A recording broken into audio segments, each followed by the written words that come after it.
My word, Missy. You look like you've just been sentenced to death. Put a smile on your face. Yay, Mom is here.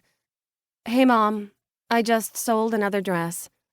She loves to know about every sale, which includes the purchase of a mere garter. She hands me a takeout bag from the diner down the street. Then why do you look so glum? Every sale helps keep the doors open another day. Having a bridal shop in a vacation town means we'll never be forced to close, but my mom doesn't seem to be aware of this fact. Instead of answering her, I take the bag and sniff it. This doesn't smell like a patty melt and French fries. That's because it's a chef's salad. She opens the till and starts shuffling through receipts. I arch one eyebrow in a fierce "what have you done with my food" glare. I must have gotten your bag then, I tell her, even though she was only carrying one. Patty melts and French fries are no way for a 32-year-old woman to eat. You're not a child anymore, Missy. Those extra calories are going to start sticking to you like a barnacle on a boat. Fun. I love nothing more than being likened to a boat. Putting the bag on the counter, I retrieve my purse from the shelf underneath. I'll be back in an hour. You'll need to start the next appointment. As an afterthought, I add, the bride is an interior designer from Chicago. My tone is sharp enough to cut through steel. Where are you going? My mom demands loudly. I brought you lunch so you wouldn't have to leave. Had you brought what I asked for, I wouldn't be leaving.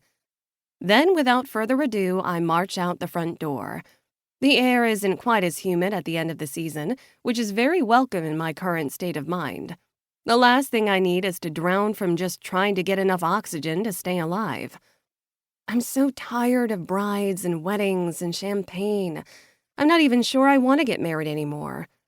Maybe I'll sell out to Mom and buy that boat rental business for sale down by the lake.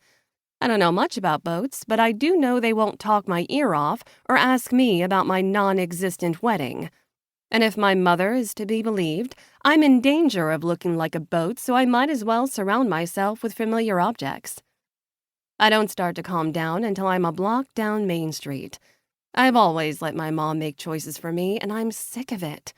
I often wonder why I don't stand up for myself. But deep down, I know the answer. My mom was a broken woman when my dad left. I was 10 at the time, so I was old enough to know she took full responsibility for the split. She claimed she didn't dote on my father enough, as if adoration were a one-way street. But once he left, she was determined I wouldn't grow up and make the same mistakes she did. That was the year my life changed forever.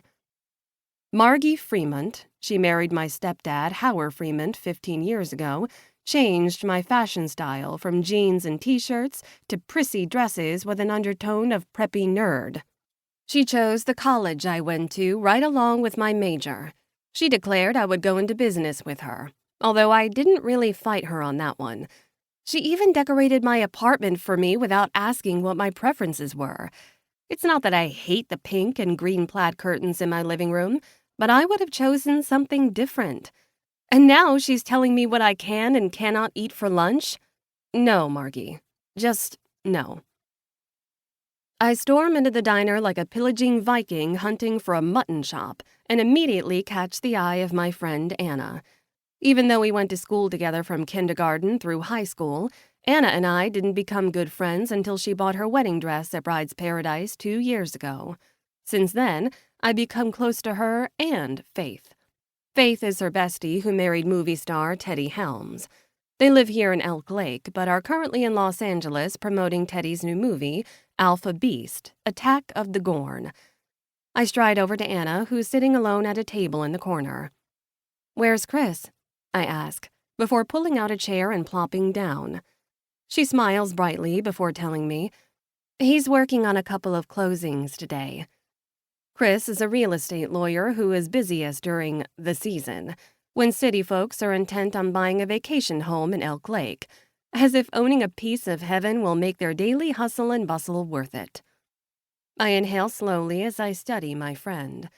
Anna is quite literally one of the most beautiful women I've ever met. She's tall,